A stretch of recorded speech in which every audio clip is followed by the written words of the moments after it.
Hi, everybody. Hope you've had a lovely weekend. We're back today. We're going to have a lovely time. Just waiting for people to start logging in. If you log in, wave at me as I'm waving at you. And while we're talking, once you're enjoying, please begin to give us some feedback on it and begin to show us some love. Right, we're expecting that it's going to be a lovely time today, an excellent time, a lovely time, and we're praying that it's going to be a time where we'll be enlightened. Wonderful. Thank everybody for last week. We had a fantastic time with my good friend Femi Ashaye with regards to love life, and I'm also planning that we'll have another one sometimes next year. We also spoke about mental health, so that would be fantastic. Before I invite my guest on, I just want you to know this is Dr. Kenny from Caris Christian Center in London. We're at 78 Capot Street in Leighton, but at the moment, because we're all in free down, lockdown, whatever you want to call it, our services are online, so we can get our services on YouTube 11 o'clock at Caris online, and also you can also get contact us by our Zoom. We have prayer meetings on Wednesdays and Fridays suspended at the moment for the next 1 or 2 weeks. But Wednesdays, we have our midweek service just for about 45 minutes, mainly prayer. So you can join us with that, and it will be exciting and lovely. Last week was fantastic. 2 weeks was fantastic. This week is going to be awesome also. I'm trying to bring on people to this live Instagram of people who have more knowledge, excellent knowledge in certain areas that I know that the church seems to have been quiet about. And that's why I've been bringing on certain people in certain areas. So this week, we're going to have a good friend of mine also, Mr. Tokwe Abolde. I'm going to tell him to join in very soon. I just want to give you a background of him. He's been a lovely guy, a friend of mine for nearly over 25 years.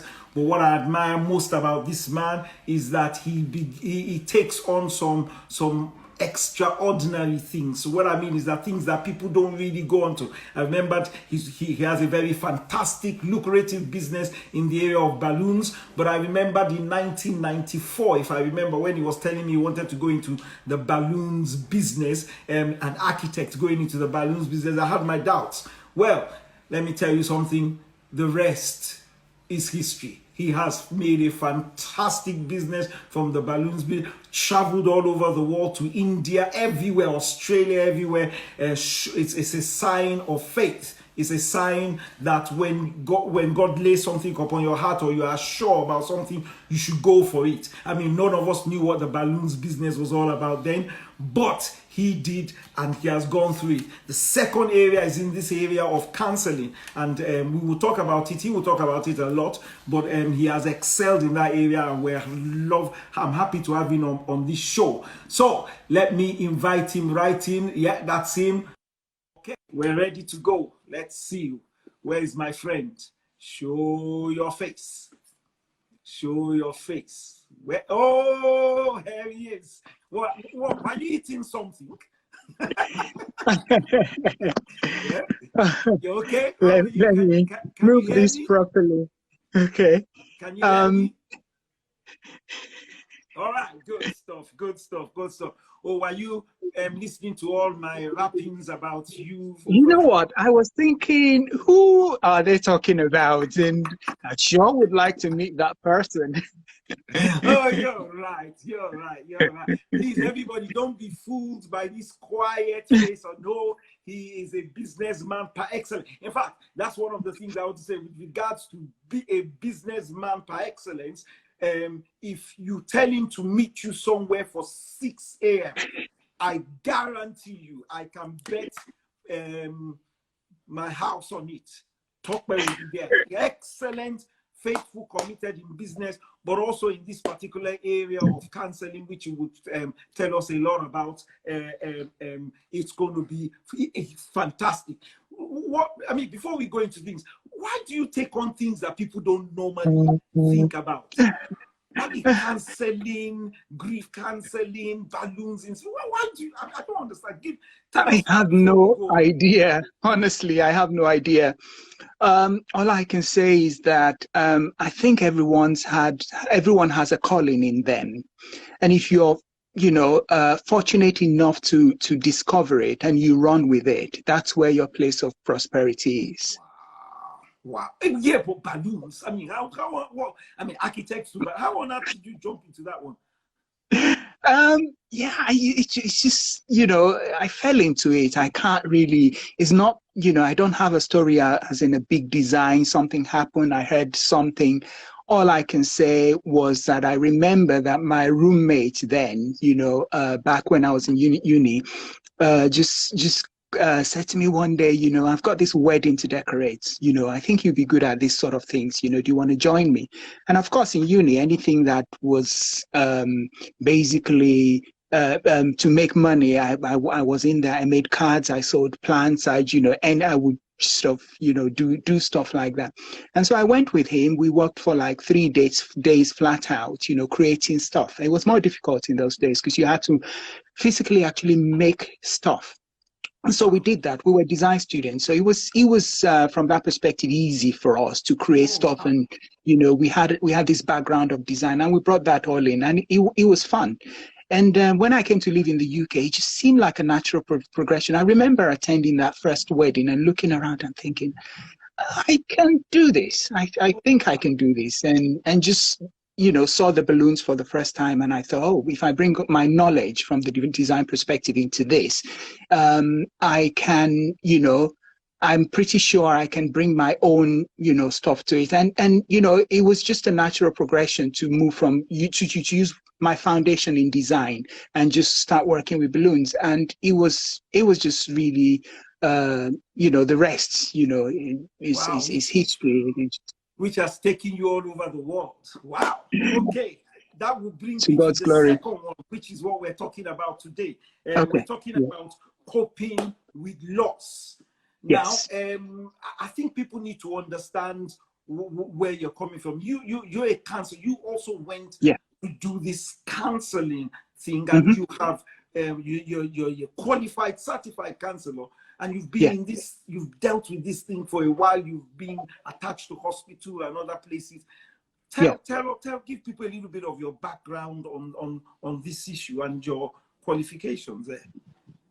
Okay. Well, I feel like again, it's counseling is something that I believe that you are, it's innate. It's I just saw your brother, Pastor Ty, just joined. Oh yeah. Don't get it's fine. Yeah. So basically, counseling for me was something that's always been there. I've always sort of been like an old soul. I'll be the one who sits with the grandmothers and sit with the mums and listen and just and I think that's probably how my listening skills was developed, just sitting there and listening to older people. I could befriend really old people. In fact, I remember, so I think it was my wife who once said, don't introduce him to your mom because, he'll just befriend your mom, and so I had a lot of my friends' moms who were, who I just, loved me because I would sit there and I would listen to them, and, it was just quite, and that's probably where my schooling came from. And so when I obviously became a Christian, and I was always sort of interested in helping people, in listening to people, in just helping alleviate people's issues, and eventually again, going to some of our experiences in early church, people were not necessary. I didn't really see people getting the answers they wanted because, give it, maybe in discipline and stuff like that. And so I thought, okay, what's out there in the world? What are we missing as Christians? And so that brings me to the next thing, which is, I mean, and this is going to be a really interactive session. And I really believe, Pastor Kenny, you're going to help us out here, and we're going to sort of exchange knowledge. I believe God created us spirit, body, and soul. Right. And yes, we are the spirit. We live in a body. And the way I like to really break it down to help people understand is as Christians, say, for example, you hurt yourself, as in you fall down and you have a big gash on your foot. Yeah. Who do you call? You call your doctor. Okay. So it's like blood gushing out of your foot, you don't go straight to prayer. You try to use the knowledge that God has given medicine, to stop the bleeding and get the healing. And then, you can pray for being whole. In the same way, there is something in the soul area that needs a particular type of ministration, that I think we're missing within the church. And that's what, I deliberately, because when I said I wanted to study counseling, a lot of people were like, assumed I wanted to go Christian counseling. There's nothing wrong with Christian counseling. I just wanted to find out what else we could bring into the church to help, each other to alleviate our pain, because we go through the same things, and God didn't say you're not going to go through these things. He just said, through them, I will be with you. I will carry you, But, again, going to the scriptures, my people die for lack of knowledge, how much knowledge do we need to get to alleviate the sorrow and the pain and the sadness that is in the church? Wow. So that's why my forage into counseling. Wow. In fact, that brings me to what we're discussing with coping with loss. Let me read the scripture, which I haven't read in all the time. Let me read the scripture to what you just said. In Proverbs 17:22, and I like the Passion translation. It's just to confirm what you just said. Proverbs 17:22 in the Passion. It says, a joyful, cheerful heart brings healing to both body and soul. But the one whose heart is crushed struggles with sickness and depression. That's interesting, isn't it? Very, very interesting. I can read it again. A joyful, cheerful heart brings healing to both body and soul. But the one whose heart is crushed struggles with sickness and depression. Now, it brings me to the question. When we're dealing with COVID, can I just say before the question? Can I just say before the question, please? Can someone put that scripture up there for us so that we can have I get Christine to help me put up that scripture. It's there. So okay. Yes, please. Thank you, Christine. Right. Okay. And I'll give you another one later on. I'll let her get the two scriptures up on there, and I'll get the other one later on for you. Because the same Proverbs 15:13 says, a cheerful heart puts a smile on your face, but a broken heart leads to depression. Now, the first misconception people have is the definition of loss. Okay. Cool. And when we think, we get spiritual, we quote scriptures like God gives and God takes away. And so the first thing I want you to help me to define today is what is loss? What is loss? Actually, the definition for that is very simple. If you look in any dictionary, the loss is basically the process of losing something or someone that is dear to you. So loss is, the big one that we all know is losing a family member, we're losing a loved one, a partner, a child, and all, those sort of things. Yes, that's the big one. But then it's also loss of something. And we have a lot of people going out there who have lost something. They are grieving, but they actually don't know it.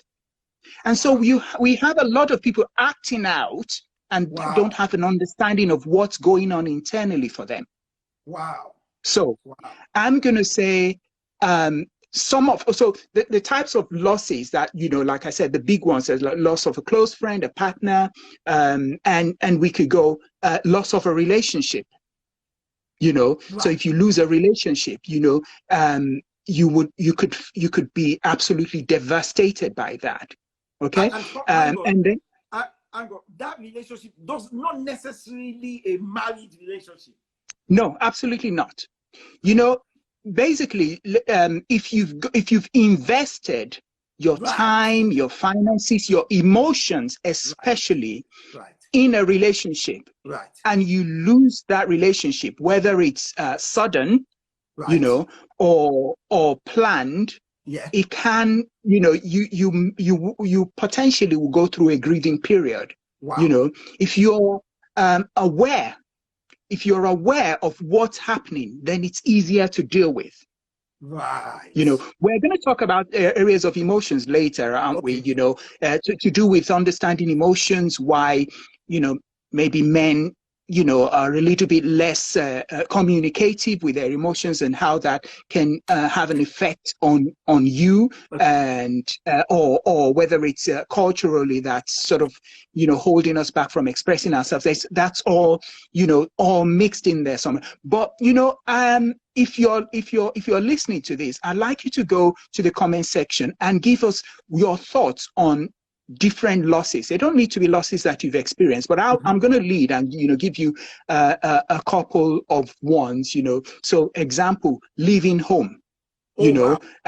Whether where you're leaving home, or sort of people are, we're sort of getting to that age, aren't we, where people are experiencing that emptiness syndrome. Hey, come on. The really loss of health is something that you can, people can grieve. Loss of a pet. Sometimes a dog or a cat means so much to someone. I may not understand it because I don't keep pets, or I don't have that kind of love for pets. But it's really about how it affects the individual. What investment have you made in that thing, or that living thing, or that animal? Changing a job in a sense that, or losing a job, in job security. I'm reading loss of a friend can be traumatic. Definitely.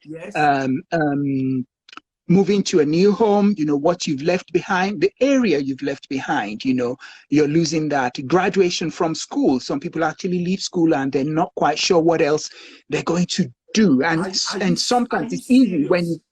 absolutely. Hang on. Are you saying that you move to a new house while you're supposed to be rejoicing, it can end up in you grieving for loss? It depends on the ties you have to the past. How much investment. I mean, very literally, you watch this a lot in movies, don't you? When you have that final, when you move everyone out of the house and the husband and wife, or maybe even the kids, go for one last look. There's a lot going on in there. You're looking at the house where you grew up. There's an emotional attachment. There's a sense of comfort. Yes, you're going to somewhere new, but you don't know what the future holds.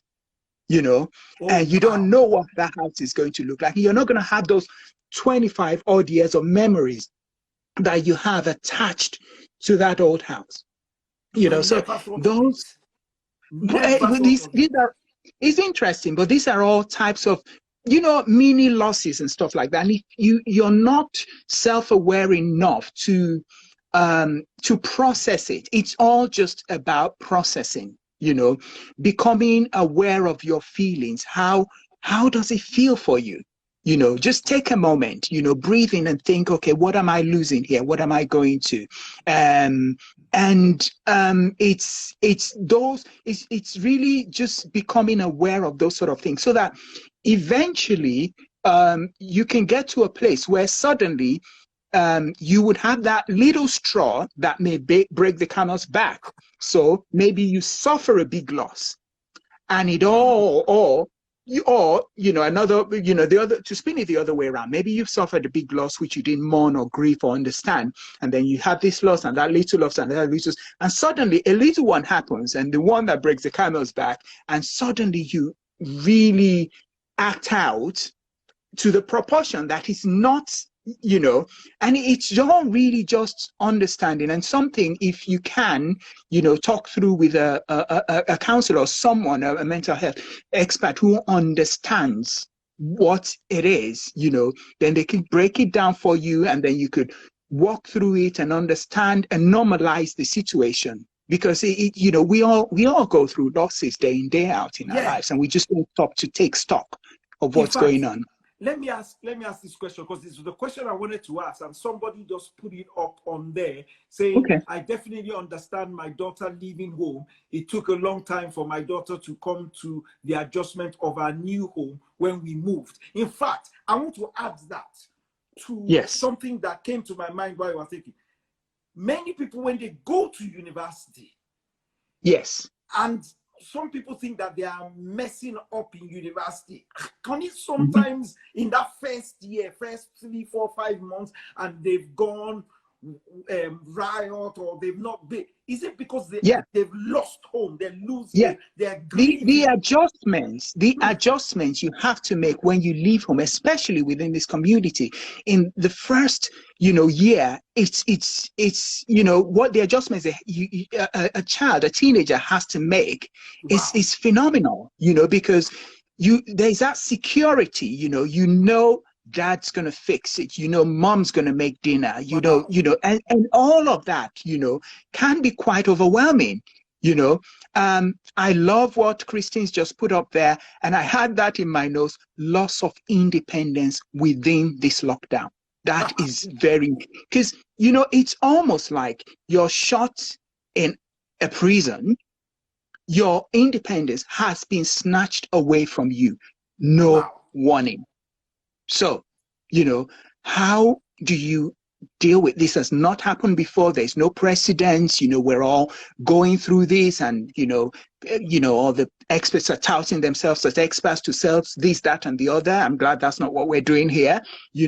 But it's very important to take note of those things. And so when people are acting out, or seemingly acting out or playing out certain things, we need to be patient and be a lot more understanding, and listen, and pay attention for if it gets to a point where you think they might need professional help. Okay, let me ask this question. How do I know that how do I know that it's something that I've lost in the past? Maybe I wanted to do a career and I can't do it, and I had to go for something else, and I'm playing. How do I know that my wife or my husband or my child, or they're acting out, or their reaction is because of something they lost that they don't realize? Maybe I don't realize. How do I know? What are the things we can be aware of? Because awareness is powerful. Yeah, awareness is powerful, and that's what I help my clients with usually. It's self-awareness. When people exhibit behavior that is out of the ordinary, then you should wonder what's going on. What's going on with this person. So you start to see that someone's spending more time in bed doing nothing, more than normal, then, ask the questions. That's when, you need to start finding out. And some people you would never find out unless they come to a professional who would then start to explore with them, But if someone's behavior is getting more difficult to live with, then it's potentially, you should seek help of some sort. Okay.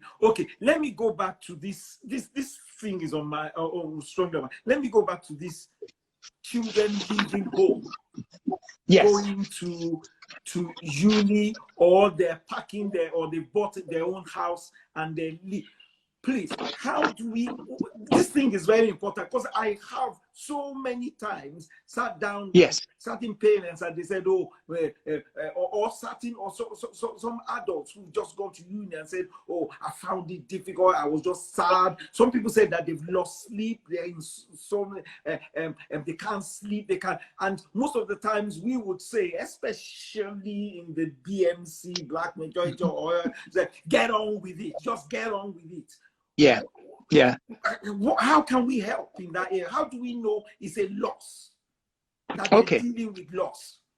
So, well, that's why we're here. That's why we're giving this information now, that, you know, when things are out of the ordinary, when someone's acting in a way they don't usually act, you know, then you know, you know, we need to be asking these questions, you know, but because now if you're listening to this and that plays out in the future, you would start to, you would have an understanding, you know, and so we would then, they may not need, you know, a professional, you know, to deal with straight away, you know, because it's if you've got a good relationship with the kids, then stay in touch with them, you know. So do, you know, go the extra mile.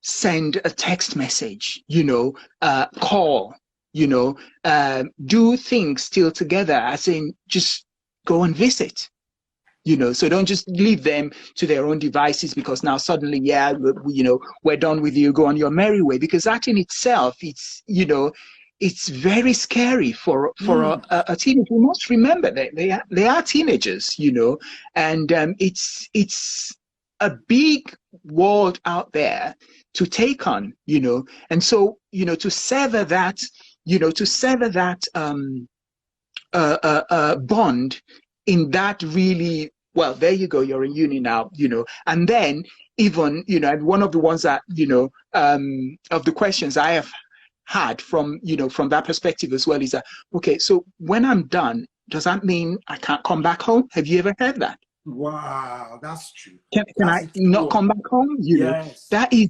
a scary thing to have in your head, as you know, in this world where, you know, in the good old days, 25 years ago, you were done, you had a council house maybe and stuff like that. At least there was, you know, all of those, you know, that was sort of almost automatic. Now those things are not as automatic as, you know, they were back in the days. So family support is what the biggest thing you can do for any child that you know, that you suspect is struggling to handle the pressures of being out there. Family support, you know. I mean, cook, take them food, you know, put them in the freezer. It's the little things, you know. You don't have to take, you know, big grand, you know, one big grand one. No, it's consistency, and it's the little things that's going to make the difference. And does that apply to I mean that's one factor that we know, that maybe it's the loss of them missing home, but also in the broader spectrum of issues when people are dealing with loss. It's the little things of encouragement that helps, isn't it? All of that. I mean, what I'm going to do is also break down the stages of loss. I mean, I know you've gone through this process as well. You know, as postulated by a lady called Elizabeth Kubler-Ross. She's broken down these, and one of the things I'd like to say there is that we must not take this as a linear thing, where okay, I've done the first step now, I've done the second step, you know. Grief and bereavement and your experience of it comes in waves, you know. So sometimes you're up and sometimes you're down, you know.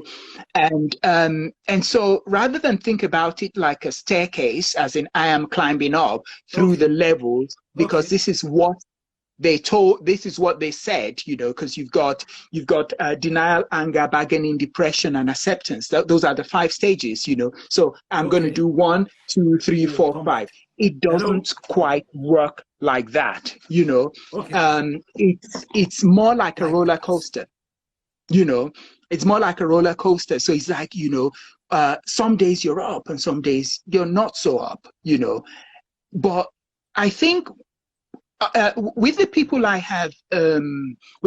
have worked with, and you were saying earlier, yes, I worked in this at St. Luke's Hospice for a couple of years, focused mainly on bereavement counseling and grief counseling. And with a lot of the people that I've worked with, when it hits, when grief hits, I hear people say things like, "I thought I was going crazy." I thought I was losing it, Wow. And when we can, as counselors or as elders or leaders, let people realize that it's okay. That's It the is key. normal. That's the key. You will be fine, And that information, again, going back to the Bible, my people die for lack of knowledge. If I have this knowledge that it's not just me going mad with grief, and people have done this before, it makes it slightly bearable for me. And I know that I'm not going crazy, and it means that I can talk about it. And here's the thing: speak out. Talk about your feelings. It is okay. You're not weird, and you will be fine. Right. That's key here. So like I rushed through the stages, but again, Christine, if I can employ you, if you're there, I can see you clapping there. Thank you very much. The 5 stages of grief and bereavement, and the first one is denial. I see all the hearts going up. Thank you very much for that. The first one is denial, and we'll talk through it, very briefly. The next one is anger. Okay. And then you've got bargaining. Okay. Depression. Okay. And acceptance. Okay. Okay. So denial is number one. I mean, I know you said we shouldn't staircase it, and it doesn't mean that it goes. You can go through stage 1, stage 2 to stage 3. But can I be sincere? Yeah. One of the challenges of the church is in the area of denial, because we tend to spiritualize everything. Okay. That is why I read that scripture. So if your heart is not cheerful, it does not bring healing to your body. If you have a sad heart, in fact, another one says a cheerful heart brings a smile to your face. A sad heart makes it hard to get through the day.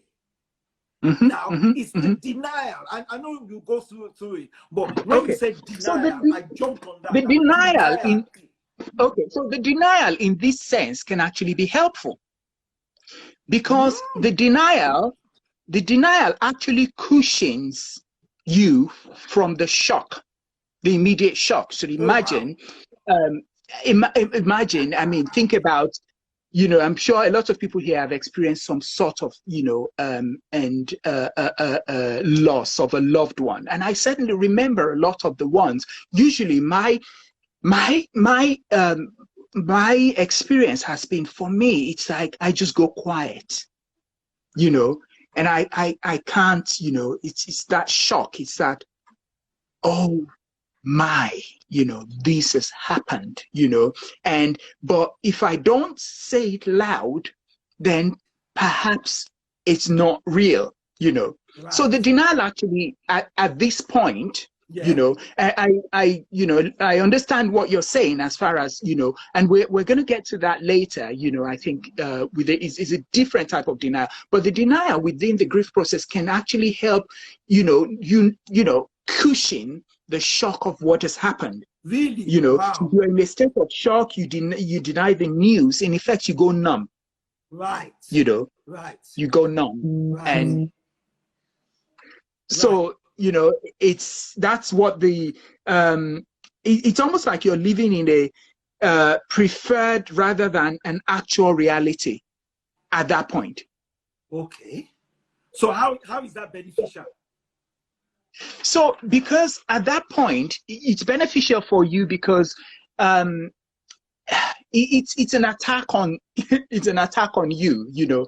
And for that moment to, in a sense, maintain your sanity, it's almost like you're distancing yourself from it, you know, until it just helps you, you know, pace your feelings for the moment. Now, the problem arises if you stay there.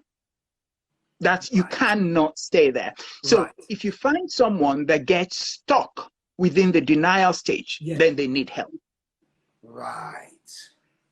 You know, they need help, you know. So you've got to be, you know, walk through the grief, but do it healthily. Right. You know, and you find out once you find out once the denial starts to fade, you know, once you face that denial, you're going through it, the healing process can actually begin. Right. Okay. You know, when you start on this journey, because it's a journey, there's no destination. Do you understand? I don't think if you lose your mom when you were 30, you know, one of the things, you know, again, that I hear people say is you know, it's maybe, you know, we try to, you know, say things to people, and, you know, a lot of what we say is not helpful, you know. So we just need to take a step back, you know, and think about the things we say, you know, to someone who's just lost a loved one, you know. And yeah, just, you know, be sensitive. But the thing is, as well, some people are scared to say something, you know. Okay. That brings me, before you say that, I don't know if you want to put this example in, which is one of the things that I remembered when we first started this discussion. And you have permission to use it, because I need to use it. I said the first time... Do we have permission? Because he's here, online, so you can ask him. He's listening. Forget it. I'm telling you. One of the first thing, when you said the first thing that caught you in the area of loss, that you felt, I need to go and look into this thing properly, was when my twin brother and I lost our mom. Yes. Can you recount that thing? Because people get spiritual and they don't know, even the spiritual people go through this area of, you don't know if you're in denial, you don't know if you're saying anything, but that story rang a bell in me, and you can use that as getting us through this thing. Remind me of that thing that got you into it. Pastor Ty, if you're still there, I love you. We're going to talk about you now. I have known Dr. Adeshuga and Pastor Ty, well, she said Dr. Kenny and Pastor Ty for over 25 years. And thank you very much. He said yes. So, and I remember when they lost their mom, and mom was about 54, roughly, around exactly. Okay, yeah. And I remember they used to live in Plaistow then, and we went, of course, all the friends went in there to offer our condolences and stuff like that. And you know, guys, you just hang around, and you know, you don't even know a lot of what to say. But I've always sort of been one, you know, I can be there. I don't necessarily have to say anything. And so I remember, hi Pelena, how are you? And I remember distinctly that Pastor Ty went into the kitchen and he started to clean. Wow. And it wasn't any ordinary cleaning. He was cleaning profusely and furiously, you know. And, you know, I wasn't a counselor then. I just went in there. I just knew that this wasn't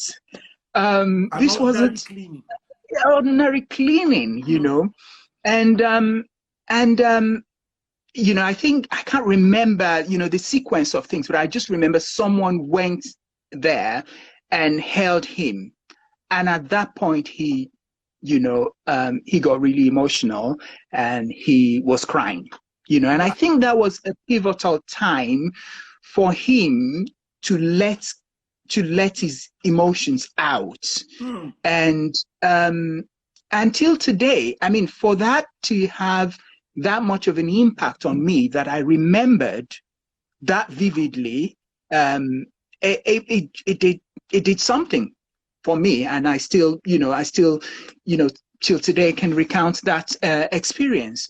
And so, yeah. So some people can be masking a Yes. loss by Yes. doing something, and if people are not aware, you will think that, Yes. oh, that he was just cleaning, but he wasn't He cleaning. was just cleaning, yeah, and you could have just left him there cleaning, and and that was seemed to be a go-to place for him to cope, and I think that might have been the break between the point of denial, because of course, cleaning, as important as he was, probably wasn't the answer to his pain at that moment. Wow.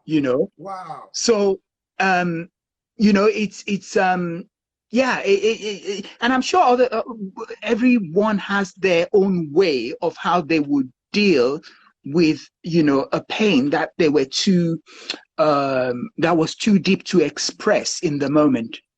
Wow. So wow. Yeah. So here's the question now. Listen to this. How do you, because we're talking of coping, okay? Yes. Yeah. Coping or solving. I don't know which one we want to go, because many people look to well, you can't. Can I stop you there? Yeah, you cannot solve it. If it's a death, you cannot solve it. The one person, and I'm speaking also from experience here, because I lost my mom a few months ago. Okay. The one thing that I want, as far as that is concerned, you cannot give it to me. There's nothing you can say. There's no amount of money you can give me. It's not going to happen. So you can't solve it. Wow. Coping is the word. Someone just said that as well. Yeah. Yes. Thank you very much. Pastor Tai, can you see what he's written there? Yes. He said, yes. I think it was between denial and anger, and that was where I was going. So the next stage, yes. In your grief process is where you can get to anger, and all. And that's what I feel that I experienced with that scenario. I saw him through from denial get to anger, and then he was able to sort of let out and express himself and stuff. And in the stage of anger, you could blame yourself, you could blame others, not necessarily for the person's passing. It could be very little things like, someone didn't let you call that last. Do you understand? So you're angry at that, or you may be angry actually about the relationship itself. Something didn't happen, or something should have happened. If it was an accident, I told them not to go, that kind of thing. It could have been avoided, it's you blame yourself, you can blame others, you can blame the person who's passed away, and stuff like that. And I want you also to be thinking about all this. And I know that usually when we speak loss, we're mostly, we just find a way of talking about people, but also be thinking about all the things that you might have lost, because all those stages as well, even though they may be small and subtle losses, these are stuff that can play out in those things as well. So because that can also apply to loss of money, loss of business, loss of a career, and things like that. Absolutely. And I like what Pastor Tai said again, because I'm reading his comments, and he said he was angry that he did not have the money to travel and bury her. Oh, wow. And somebody would not know that. That's wow. You wouldn't know that, and and that that was so it could be anything, or a mix of things, or a lot of things together. Thanks, Ty, for helping us on that. Yeah, wow. Thank you very much, Pastor Taiwo. Wow. I'm glad you're on. Right, so we go from denial to anger. Is it in this anger? Is that where people begin to also do blaming people, blame game? Yes. Yes. You can write. Yeah. yes, you can blame, you can act out, you can, I remember there was a particular, scenario that I remember, and they were blaming the NHS for not, responding on time and stuff like that. That's, all of that. And still, again, the reason it's a journey, and it is healthy. So don't think it's not healthy. It's healthy. This is your journey. This is the way you're doing it, and it's okay. Right. Please, people, let me just remind people, please, you can put your questions. I mean, we deal with this when you ask questions. Please put your questions on it. I'm trying to look at all the questions, if I can find questions, and put your questions to us so that I can ask those questions right now, because this is a very important part. And please, love Tope has been doing a very good job for us. And once again, Ty, thank you for your honesty in sharing what has happened. Now, let me go. Yeah. Let me go to this. I know you. One of the things I'm just reading here that someone said, Arome Atelia said, yeah. I literally call the doctor every day asking him to walk me through what happened. I blamed, I all sorts, thinking through various scenarios that could have kept my dad alive. Again, this then leads to the next one, which is, bargaining. And that's what, Mr. Arome was, saying. So you start to bargain, you start looking at different scenarios, what could have happened, how it could have happened, who called who didn't call who responded on time and stuff like that. But it's again, it's normal. I'm sorry to stop. I can see this happening a lot. This denial, this anger, and this bargaining when people lose a job or a business or a career. I see people get angry that, oh, you didn't call me, you didn't help me. And without knowing that behind it is loss they are dealing with. It's the loss they're dealing with. And that information can just help you, because you see, again, like I was saying, when I'm working with clients, I am teaching them how to be more self-aware. One of the best things that happened for me as a Christian was actually going to study counseling, because it put me under a microscope. And I was able to look at myself. Now, take the advantage I would then have over most is being able to then put the mirror, Word of God, in front of me and see myself. And that, to be able to interpret myself and my life in the Word is so freeing. Honestly. You gain a certain level of confidence when you're able to just actually, do you understand? Yes. Are we okay? Are we back? Is that me? I've lost. Sorry, can you repeat that? I lost you. I think it was the okay. They're placing a mirror in front of yourself. Yes. You can look at yourself in the mirror of the Word. Right. But you know yourself, and you know what questions you should be asking, and you will find the answers in the Word. Excellent. Wow. That is absolutely fine. Okay. Let me read this question out. I'm sure at what point does it become clear that the grieving process is no longer healthy? When it's taking over your life and it's consuming you, when every waking hour for you is about that grief, then you know that if your coping mechanism, if you had any, is not working. Talk to someone. Right. Talk to someone. Talk to someone. But the key thing here is when it's taking hold that much, and here's where we're probably, and you would help me here, please, because I don't know what happens within the counseling department of most churches. I can only say, I've experienced a couple, so, someone comes with a problem, you talk to them, but the thing is, you do not have the time, as pastors, to devote 10 sessions, you know, 20 10 sessions, if Right. need be, if needs be. I have worked with people in counseling for a couple of years, you know, before we both knew and agreed that they were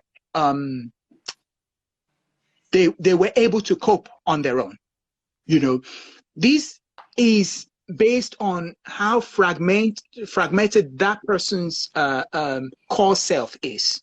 You know, if it was just a glitch in their journey, then it's easier to deal with. Maybe we can walk through what's going on in 6 sessions, you know. But if the person was already, and I've used these words carefully, what can I do? If the person was already struggling, had a low self-esteem, a low sense of self, then grief affects that person a lot more than someone who was able to cope generally before.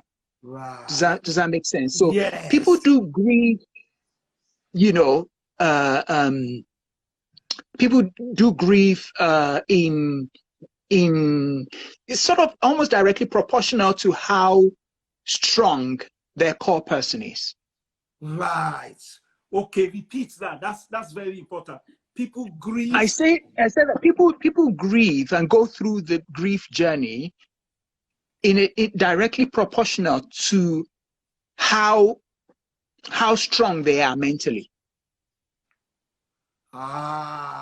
Is that where, you know? So, right, go on. So if someone was already a strong person mentally, they're able to it is no less painful, but they would be able to look at reality for what it is,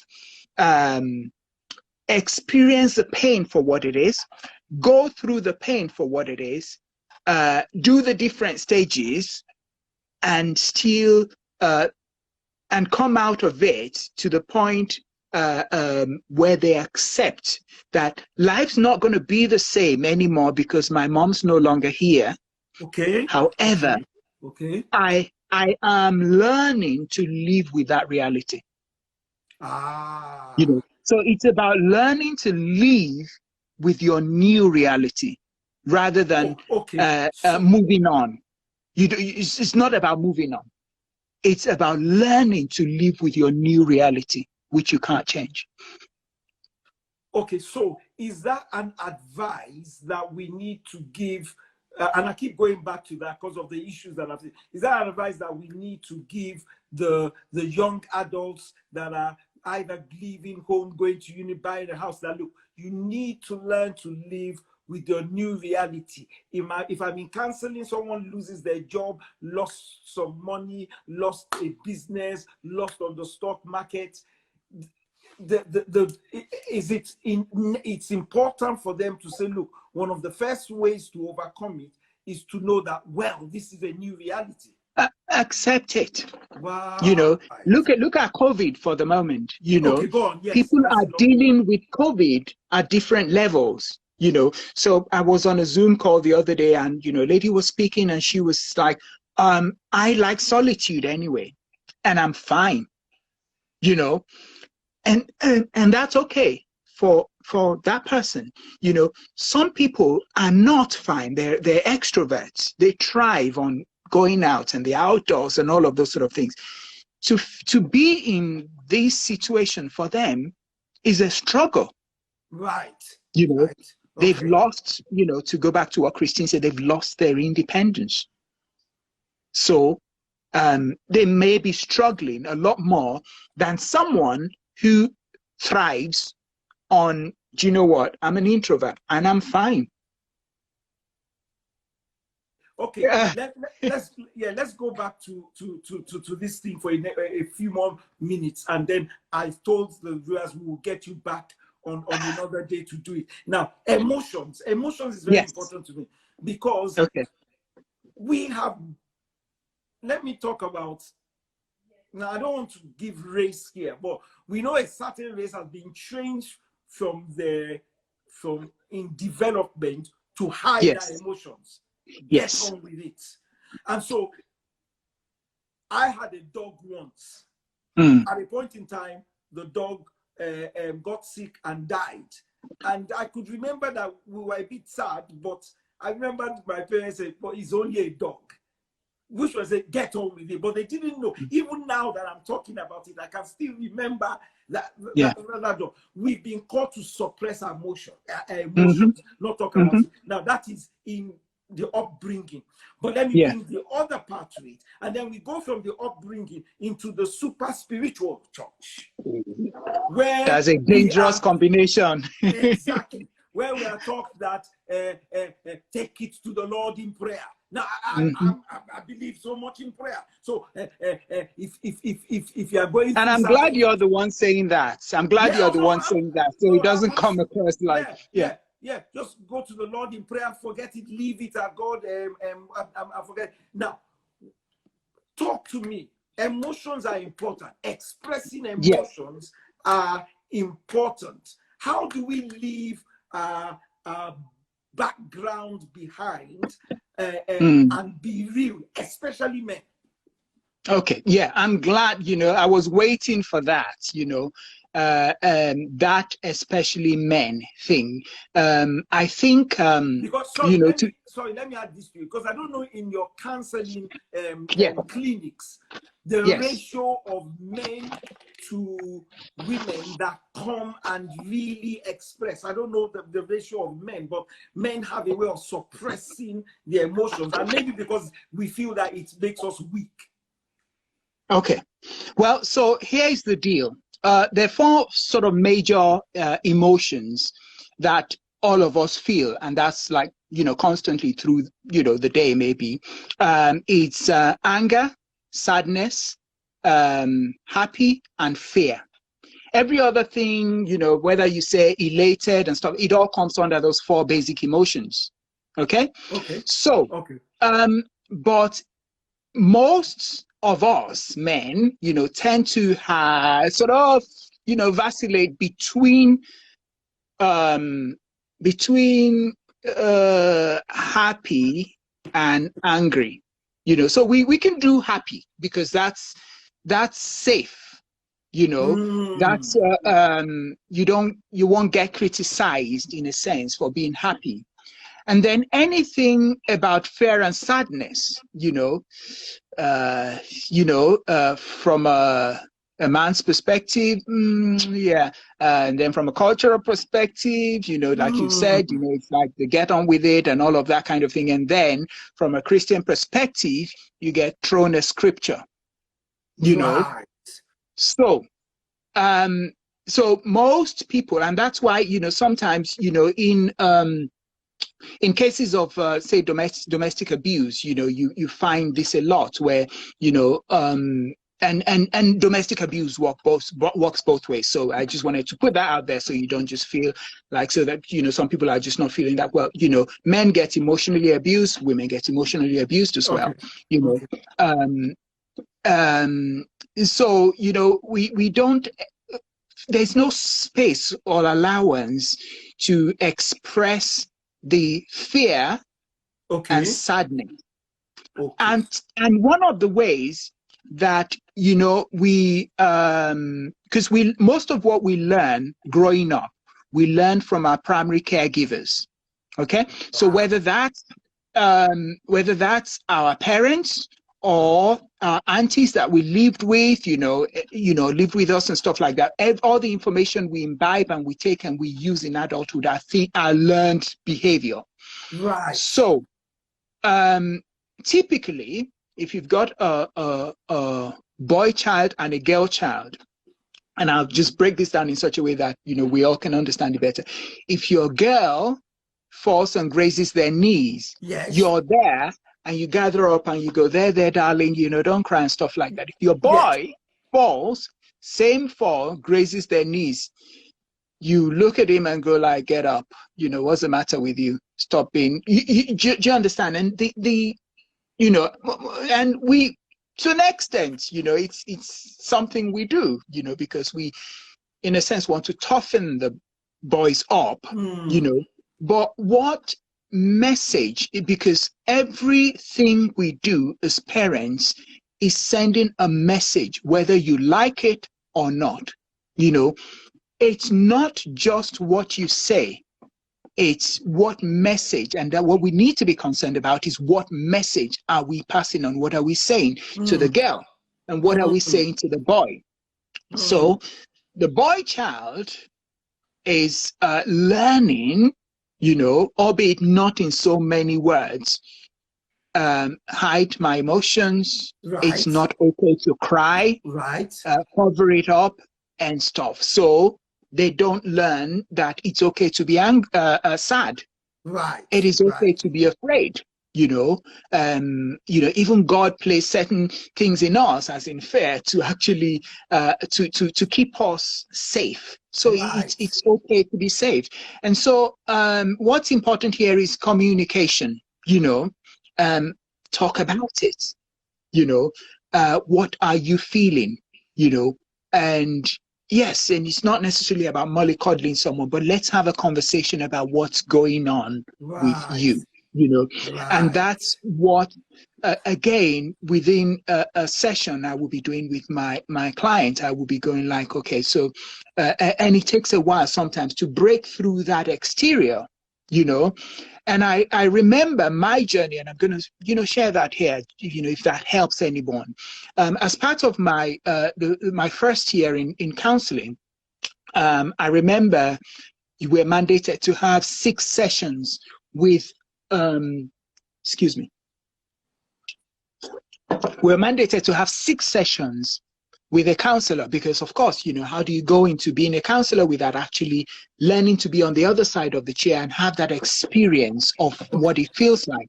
And so we were mandated to do this, and I went in there, and it was like, of course, you know, was, you know, playing up this, you know, whole exterior of that, I don't have a problem, why are you asking me to go to counseling, you know, that kind of thing. It was like, you know, so I would go to the sessions and I would talk about this, that, and the other, nothing that was relevant. And I'm really grateful to the counselor I had then, because he let me be.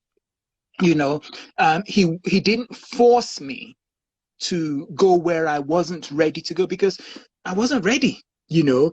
And I would talk about, you know, how I walked by Tesco and how that person did that and stuff like that. They were not real stuff. And after 6 sessions and stuff like that, you know, it was like, that's what you came to do, and that's fine, you know. Now, when I was going to do the next stage, which was more intense, we were then asked to do 30 sessions, and it was paid for. After a while, I just, you know, something clicked in me, and I thought, okay, hang on a minute, you know, so I'm paying all this money and I'm not really engaging, you know. Right. I could use this. And that for me was my turning point. And I discussed real issues, you know. I discussed things that were there, things I, you know, that I discussed my fears and my sadness, things that made me sad, and I discussed things that made me happy, and I discussed things, you know, that made me down and stuff like that. And it was so freeing for me, you know. And for me, that again, you know, gave me confidence in every other aspect of my life. You know, I was able to stand tall, square my shoulders, and walk into my industry feeling confident and comfortable with who I am, you know, and bring that to the table. You have expressed, unloaded, yes, I knew myself, you know, and I was again. Yes, you know, I was, you know, it's so layered, because you know, I also, you know, part of my journey was actually realizing that, actually, do you know what? It doesn't matter what level you are. We all hurt, we all have pain, we all have all of this.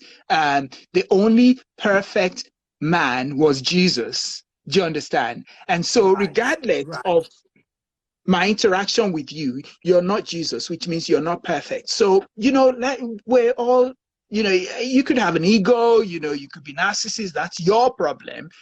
take ownership of my own issues and be comfortable with the good side of me, and with the side of me that's also, yes, Emisi is saying about identity, yes, coming into my identity. But that there's an extension of that for me, which is because I'm a child of God, I recognize myself in the word, and I am enough within who God has called me to be.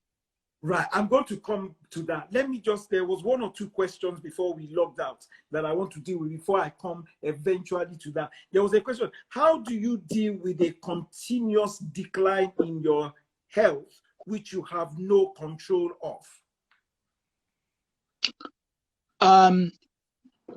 That means, because that's a loss of health also. Yeah, that's so the person might need help dealing with it. But the first instance, again, if we go back to loss, so loss of health, okay, at some point, hopefully you can accept. Now, if you are struggling with it, you need help. Do you understand? The person has said, how do you deal with it? And it's declining, and that you don't have any control. One of the things about not having control is you can take control by owning it. Right. If I don't have control, like now, I worry about the things, well, not the word I want to use, but I don't worry about the things I can't control. Right. What are the things that you can control? So if you look not on the negative side of it, I can't control this, I'm ill and stuff like that, that becomes the looming thing in your head, and it grows bigger and bigger. Now, let's, and I don't know if you're helping someone or if this person is the person in question. Let's flip this on its head and think that, let me focus on what I can control. Right. The quality of the life that you have, that's your reality. Let's look at your reality. Right. Can you control the quality of what you have day by day? Right.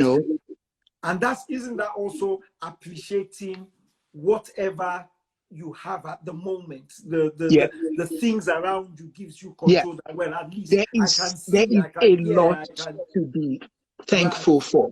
Because you're not is not over yet. Right. So take ownership of it. And live it. Right. Okay. Now, let me ask, there's another question I want to ask before we round this thing up, which is very important. Because when I did counseling, I did Christian counseling. Tell me, what is in your experience, in your clinic and in talking to people, what is the role of prayer and the word? What role do they play in coping with loss in general? Where does the role of prayer and the word? Okay. So the role of prayer for me, I practice not as I practice explicitly, not as a Christian counselor. I don't know if that makes sense. A secular counselor. Yes. But I practice implicitly as a Christian counselor. So if I had a client, I would be praying for them. I would be praying for me, and I would be praying for the relationship. Because I work based on the relationship. That's I work mostly from a client-centered perspective. So no one has. I don't think any counselor has an answer for someone. I think it's all in God's hands. This is me. However, I am there as a professional to work with someone. What I do with my time, where I won't pray with a client openly, I would internally pray for them. I would pray for us. I would pray for insight into what's going on. Okay. because sometimes all it takes is a word, to speak the right thing at the right time, and that's what's going to bring the change that is necessary for the person to grow, because it's about growth. Right. you know Right. um Now, if I can hopefully work with someone to a point where they become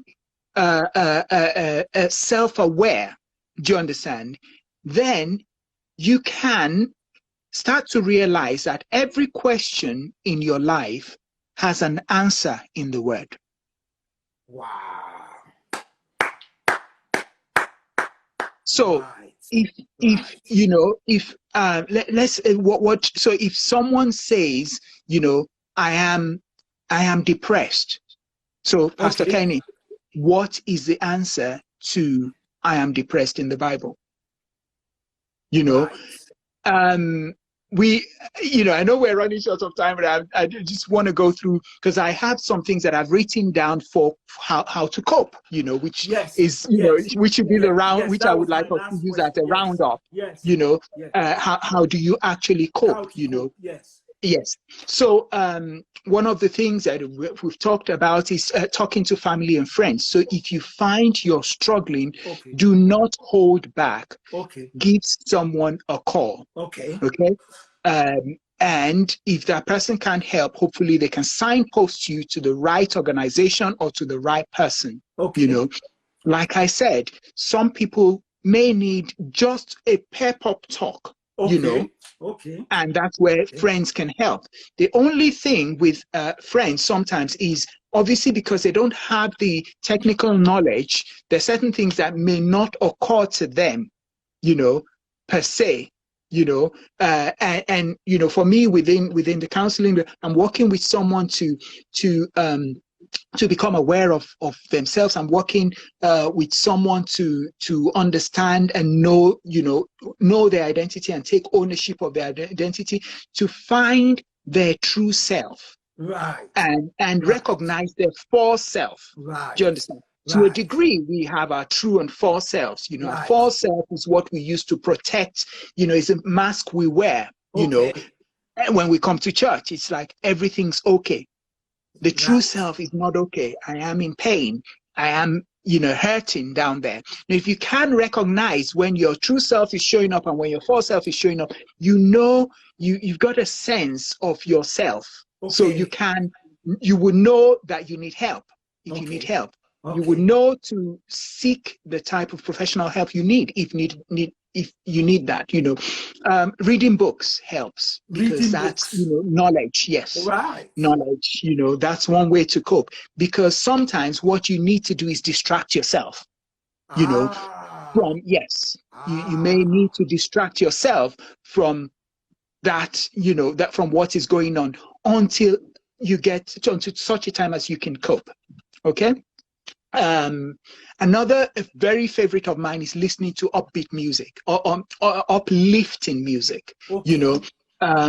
When you have music is spiritual, music is powerful. Yes. And I remember Yes. a very good friend of mine once, she said, when she was in uni and she just find herself listening to all these sad songs that make you cry. It's like, oh, he broke her heart, heartbreak hotel and all of those sort of things. I see some going up there with the ladies. When you're listening to those songs, they depress you even further. You need to Right. put something in there that's uplifting, something that has a positive message, and that can Right. help the atmosphere, whether it's around the house or put something in. I see my wife giving us a thumbs up there. Yes. So Yes. because of course she's a worshiper, and so Yes. this is her wheelhouse. And so engaging in social activities, I would say that. But now that you can't really do a lot of that. You can't really do that. So But you've got to you find out can go for a stroll. You can go for a Well, that's stroll. You not really can go engaging for in a social run. activities. Now, social activities, go play badminton, like you and I do, Okay, okay, okay, going to a party, all of those sort of things, okay, where you engage okay, with people, go to a party, go to the club, if that's your thing, that again can be distracting, and that's a coping mechanism. Also okay, exercise. Very paramount. We know okay. that exercise releases those, endorphins that make you, happy. And stuff like that. So that's a Wow. good thing. If find a way to exercise. I typically don't like doing the gym thing. But what I have Okay. found over the years, for me, you and I know that we're avid badminton players, and I play twice a week. So Yes. for me, Yes. that helps me. It takes care of the social bit, it takes care of the keep fit, and gets my you know system flowing and stuff like that. Someone's written Netflix and Netflix. chill. That that's amazing. As long as you're not watching, further horror movies that are going to depress you and stuff like that. So Exactly. Yes. upbeat movies and stuff like that. Yes. That's amazing. Yes. Take a break, take a stroll, like you said, go on long walks, put your earphones on and stuff like that. Those are ways to cope. There are people that run group therapies, so you Okay. could Okay. join a group therapy. You say like you had a bereavement group, I have Okay. helped to, be coordinate a group before, where, you have a moderator and someone who sits in and stuff like that. And your wife saying holidays are amazing, of course, if you can afford it. But then, again, you don't have to do a lot to go That's Pastor hint. Ty. Yeah. Can you imagine Hint. Oh, holiday? was that Yeah. Pastor Ty? Okay, sorry, Yeah. I thought It's it was oh your yeah. wife. Yeah, okay. Holiday. Yeah. So, okay. Yeah, Yeah. holidays are great if you can afford it, but you don't have to do the big holidays. Like I was listening to Pastor Ashaye speak the other Last time. week. Yeah. You could do bottlings if that's within your, you could go camping. Be creative, really. Again, be kind and be patient with yourself. Be kind to yourself Ah. and be patient. Do you That's a understand? good one. You know, That's a yes. good one. Be Do kind and things that patient to make you yourself. happy. Yeah. Do things that Mm. make you happy. It may just be getting that big chocolate sundae, and I'm not saying Hey. binge on that every night of the week. Do you understand? Get a massage, go to a decent, a nice Massage. place, and get That's a new. massage, that Wow. I would didn't help, think about that. But Wow. again, let yourself experience the grief, don't shut it out, don't sweep it under the carpet. Let yourself experience it and know that, as if we're, with anyone here who's a Christian, that God has you, that God is carrying you. And for crying out loud, if you need professional help, there is no shame, give someone a call, ask who can help, speak to someone who can guide, who can walk the journey with you. Fantastic. Now, before I end on that, professional help, you can contact, if you go on to, where can they reach you if they need this Oh, professional it's just help? Tope Abulude. Just Tope Yeah. Abulude. Just Yeah, check my his Instagram. Instagram or Send me a Facebook, DM. Tope Abulude, and he will get in touch with you and you can work things out. Now, I know that our time has gone. I know we haven't finished because there were 1 or 2 or 3 other things that I wanted to raise in My notes. how it goes into, but this is season 1 of what I'm doing. I'm learning. I haven't even gone through There's 1/3 of season my 2. notes, which Yeah, is, don't worry. There's season 2. I'm going to end season 1 next week, and then we'll take a break, and then we'll have season 2. And I will need to get all of you guys back. I have got my friend from like the Netherlands waving at me, Guido. Oh wow, So that's yeah, fantastic. Fantastic. Oh, excellent. Come on, everybody, let's show Tokwe some love. Come on, let's show him some love. It's been a blessing today. Let's show some love with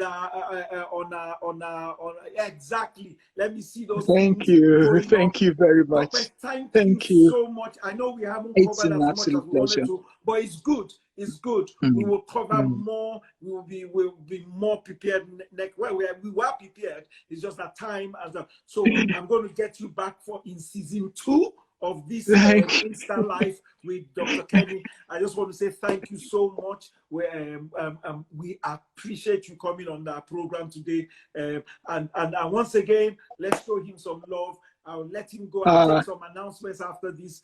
But I'll just say thank you so much for being with us. Thank you very much. If you want to say a word of prayer, since it's your area, I want you to say a word of prayer for people who are dealing with this issue at the moment.